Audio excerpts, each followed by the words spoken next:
Hello everyone. So today me and my friend are visiting Chawane Coffee Shop located on Jalan Haji Hussein Hampor, Sukagali, Tarogong Kidul, Garut. Let's get to know more about this coffee shop through a short interview. Enjoy watching. Assalamualaikum warahmatullahi wabarakatuh. Waalaikumsalam. Izin memperkenalkan diri ya kan, saya Muhammad Panjang Roman dan ini rekan saya. Oke, saya berangkat dari program studi bahasa Inggris di Fakultas Ilmu Sosial Budaya dan Sastra dari kampus Institut Pendidikan Indonesia. Mungkin sebelumnya meminta izinnya bahwasanya kami kesini itu ada maksud dan tujuan, yang mana maksud dan tujuan itu selaras dengan mata kuliah yang sedang saya ambil dari semester 6 ini, yaitu English for Office. Nah, yang mana dalam mata kuliah tersebut ada tugas akhir ketika saya harus mewawancarai suatu usaha ataupun suatu disebutnya itu bukan hanya owner tapi bidang-bidang yang ada di dalam office itu. Ya. Namun kebetulan saya mendapatkan materi tentang planning and goal setting ataupun perencanaan dan juga capaian, yang dimana itu merujuk pada sesuatu yang ada di puncak ataupun seseorang yang memiliki usaha tersebut. Ya. Mungkin sebelumnya saya ingin tahu posisi dan kedudukan Akang di sini seperti apa. Ya, sebelumnya izinkannya saya memperkenalkan diri. Nama saya Nadif Maring Umbara. Posisi saya di sini sebagai salah satu pendiri dari tempat ini, salah satu pendiri dari Rumah Kopi Cawene ya Kang. Dan saya tidak sendirian. Kebetulan saya juga ada partner. Saya awalnya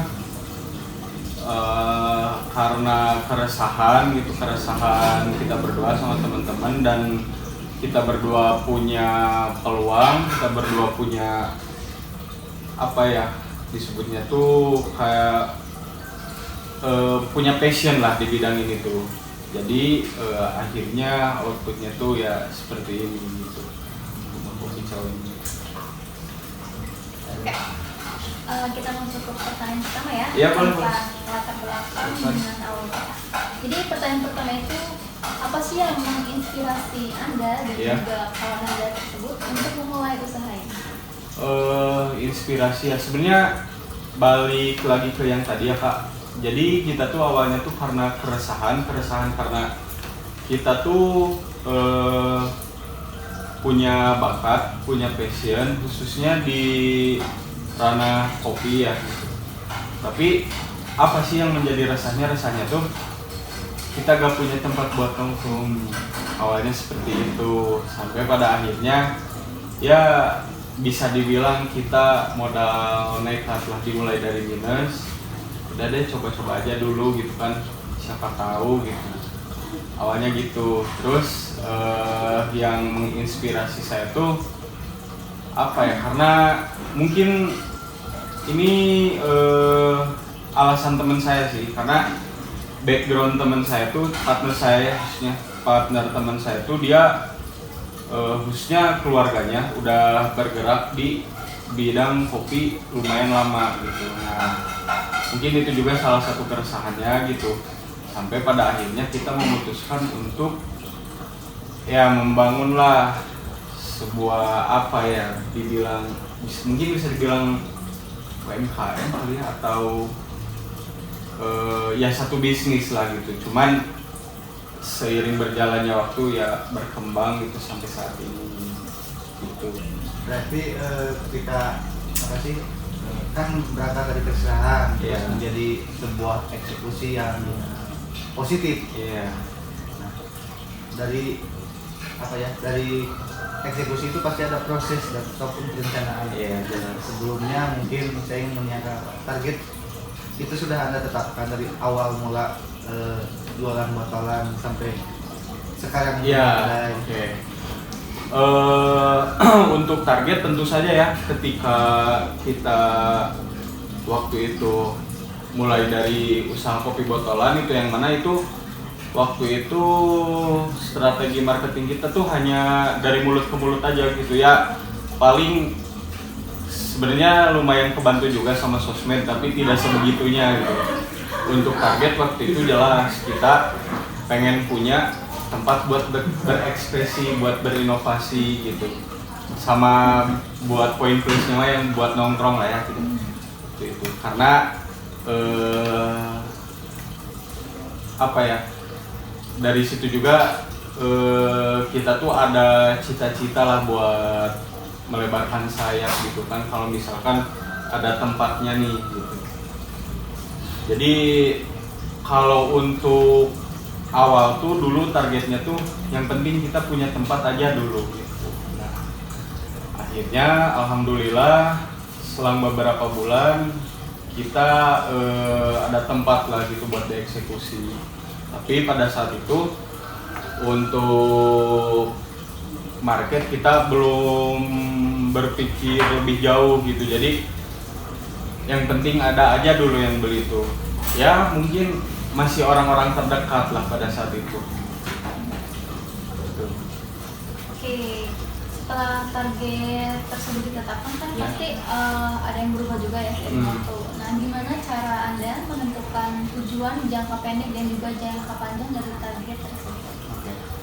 Untuk tujuan jangka pendek tuh pada saat itu kita karena goals yang pertama udah kita capai nih, punya tempat.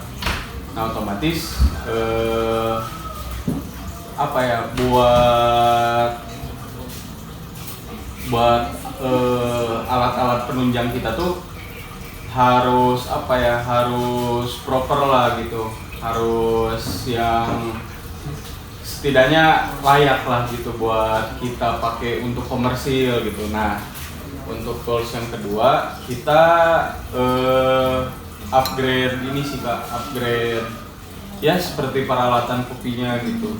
Jadi goals yang kedua itu target jangka pendeknya lah, target jangka pendeknya itu. Dan setelah sedikit demi sedikit itu tercapai, dari situlah kita memutuskan untuk apa ya, diseriusin lah, lebih serius lagi gitu, bukan hanya tempat buat nongkrong gitu, tapi bisa menunjang untuk kehidupan kita juga gitu waktu itu sama temen-temen. Akhirnya kita sedikit-sedikit upgrade lah gitu, termasuk tempat juga direnovasi pada saat itu. Cuman fun fact, dulu tuh kita mulai enggak di tempat ini gitu. Dulu adalah sebelumnya di tempat yang sebelumnya kita mulai, terus pada akhirnya ada kesempatan untuk pindah tempat dan tempatnya lumayan menarik lah gitu. Dan tempat ini sekarang yang kita pakai buat usaha lah. Terkait hal yang menarik ya, ada beberapa poin yang bisa saya dapat gitu. Karena ada beberapa perjalanan yang mungkin tidak gampang ya, saya akan sama-sama akan itu. Ketika usaha tersebut sudah berjalan dan pun saya juga tidak apa sih, bukan rahasia umum bahwa tempat ini selalu ramai, terus juga kadang penuh, bukan kadang tapi sering penuh lah ketika saya mengunjungi tempat ini. Nah, strategi apa sih yang paling efektif untuk menarik pelanggan datang? Strategi yang paling efektif ya Pak. Mungkin saya bisa bilang itu kayak proses yang natural ya, yang murni. Karena dengan apa ya, dengan keberadaan sosmed di zaman sekarang gitu ya Kak. Contoh kecilnya tuh kayak ada nih customer yang datang ke sini, terus mereka tuh kayak secara kita gak sadar tuh bikin konten gitu di spot-spot tertentu ya di sini tuh. Lalu mereka upload lah. Nah, dari situ sih sebenarnya ya apa ya? Ya yang lumayan menarik perhatian orang-orang gitu, sehingga tempat ini tuh saking banyaknya yang ya customer yang kata saya tadi yang secara gak sadar mereka tuh bikin konten gitu, foto-foto di post di sosmed mereka masing-masing. Nah, saya yakin pasti dari situ sih. Dari apa sih? Penasaran mungkin ya, Iya. background yang mungkin estetik ya sekarang mah. Iya, kayak gitu. Penasaran tempatnya di mana, terus nanyain dan akhirnya datang ke sini gitu. Gitu. Berarti dari apa orang ke orang ya? Iya. Tidak secara langsung, misal kayak akan saya buat apa Flyer. sih player atau banner atau apapun. Iya enggak kalau kayak gitu. Natural mungkin ya kan? Iya, bahkan sampai sekarang pun kita memutuskan untuk nggak buat apa ya, nggak buat tanda pelang di pinggir jalan, enggak, karena bukannya kita gak mau, cuman yang pertama itu merusak estetika tempat, sama balik lagi ke yang tadi ya, kita pengen senatural mungkin gitu. Iya. Itu nggak sia-sia. Oke kan. Berarti mungkin misal asumsikan bahwasannya itu saya tuh inginlah untuk memulai usaha ataupun orang-orang lain, terutama mahasiswa ya, karena kita belum tahu ya mahasiswa itu hasil akhir dari setelah mahasiswa itu akan jadi apa kan. Nah, mungkin ada nasihat dari Akang untuk mahasiswa yang ada cita-cita untuk memulai usaha. Paling saran dari saya, jangan takut untuk mencoba lah, karena background saya pun dulu tuh awalnya sebagai mahasiswa sama. Iya, saya bahkan saya mulai dari pas masih saya tuh mengampu bangku kuliah gitu kan dulu tuh. Jadi jangan takut lah gitu, coba aja dulu. Untuk bicara hasil ya lihat prosesnya aja gitu gimana. Jangan takut lah, jangan takut buat coba. Jadi untuk mahasiswa-mahasiswa yang ingin memulai usaha ya, gitu, baik dari Akang ataupun saya itu sendiri, untuk mati berkali-kali itu sudah jadi hal yang biasa ya kan? Betul. Usaha. Ya.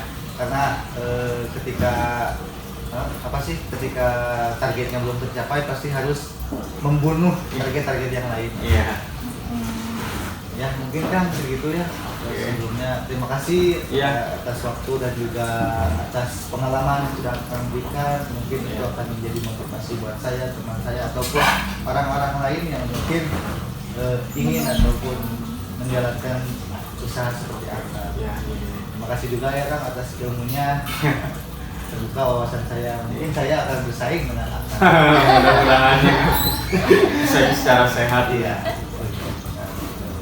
Ya mungkin Muhammad Jai mengucapkan terima kasih dan juga pamit.